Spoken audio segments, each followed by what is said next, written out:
Gun control advocates want credit card companies to track gun sales. Credit card companies agree, but will this restrict the right to bear arms?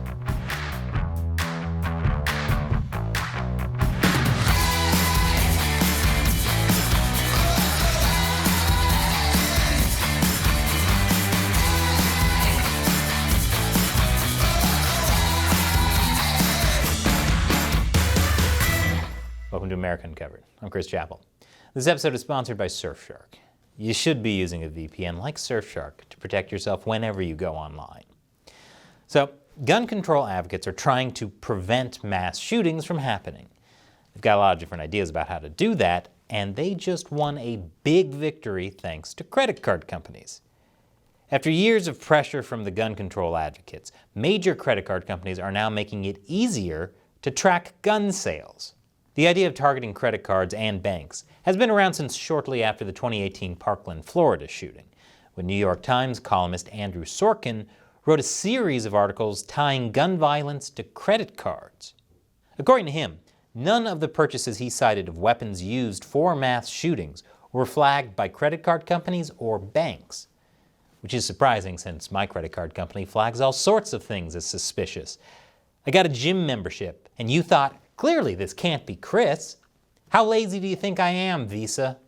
Sorkin's solution was to use banks and credit card companies to restrict gun sales.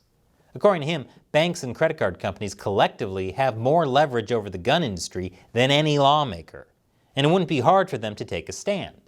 This, he argued, could help with banning assault weapons, high-capacity magazines, and bump stocks, because credit card companies and banks could refuse to do business with retailers that sell those things. Because why work through the legal system when you can use the financial one? I mean, when has the financial system ever let America down? But according to Sorkin, if credit card companies did this, that means assault weapons would disappear, because otherwise gun sellers would be cut off from the credit card system. Sorkin argues that credit card companies have done something similar before, banning a legal product when they stopped people from buying Bitcoin using credit cards. Of course, Americans don't have a constitutionally protected right to bear Bitcoin. But since the New York Times articles, banks and credit card companies have informally explored ways to monitor gun purchases, though nothing much came of it. But Democrats have certainly tried to make it possible by trying to pass bills that would allow the government to request data from credit card companies to track gun purchases, and putting pressure on credit card companies to ban purchases of ghost gun kits. As a result, the connection between mass shootings and credit cards has gained national attention.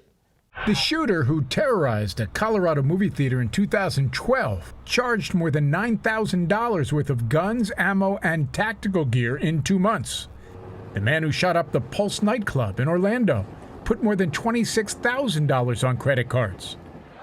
And the shooter who killed 59 at a Las Vegas music festival charged almost $95,000. That's outrageous. How come mass murderers have higher spending limits than me? Why don't you trust me, Visa? So there is some reason to believe that credit cards tracking purchases could help solve the mass shootings. But there's one problem. How do you track purchases in the first place? The Merchant Category Code, or MCC, is a 4-digit number used by credit card companies to classify different types of businesses.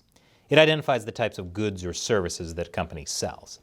Ever wonder how your credit card knows to give you cash back when you make qualifying purchases, like at grocery stores or airlines? That's how. MCCs were first mandated by the IRS in 2004, and MCC guidelines are maintained by the International Organization for Standardization, the ISO. MCCs come in handy for flagging concerns like money laundering, fraud, human trafficking, and terrorism, because apparently even terrorists are trying to build better credit. No one likes paying extra for their truck that they eventually plan on driving into a crowd of people. Almost every kind of merchant has a unique code. But guess which category didn't? You guessed it, gun stores. Credit card companies currently lump firearm retailers in with other outlets, classifying them as either $59.99 miscellaneous retail stores or $59.41 sporting goods stores. But one New York bank has been working to change that. I'll explain more after the break. Welcome back. So gun control advocates want to track gun sales through the merchant category codes. But for that to happen, stores that sell guns need to have their own MCC. Amalgamated Bank in New York calls itself a socially responsible lender and investor, and it wants to tackle gun violence through credit card tracking. So much illegal gun activity depends on your ability to use the financial system to buy the guns. People aren't bringing sacks of cash. Exactly. They use credit cards. They use credit cards. What do you think of credit card companies that say it's not our responsibility? Well, this is our responsibility. We have an obligation to address crime that is being facilitated through our system. To address crime in the system, Amalgamated Bank applied to the ISO last year for a new category code for gun sales. That got rejected twice. But they tried a third time back in June and it got approved. This time, the bank had the backing of New York and California officials, two of the country's largest public pension funds, which own a lot of credit card companies' stock, and Democrats in Congress. The ISO approved the creation of the merchant code for gun sales, and credit card companies are implementing it. Supporters say this is a step in the right direction. After all, we already have special codes for things like airlines, coffee shops, and grocery stores, so why not gun stores? Side note, if the code for cannabis shops isn't 0420, then what are we even doing? New York City Mayor Eric Adams says it's just common sense that we have the same policies in place for gun and ammunition stores. Sure. The thing is, though, everyone seems to think that their ideas about gun violence are just common sense. Democrats also added that a new MCC code could make it easier for financial institutions to monitor certain types of suspicious activities, including straw purchases and unlawful bulk purchases that could be used in the commission of domestic terrorist acts or gun trafficking schemes. Many argue that the code wouldn't block or impede legal gun sales, which is dubious since my own credit card impeded me from working on my own guns. Of course, gun rights advocates struck back. The NRA slammed the code and claimed it's creating a national registry of gun owners. They claimed that anti-gun politicians and activists are using this code to erode the rights of law-abiding gun buyers. The NRA also probably thought using money to influence gun laws is our job. Stay in your lane.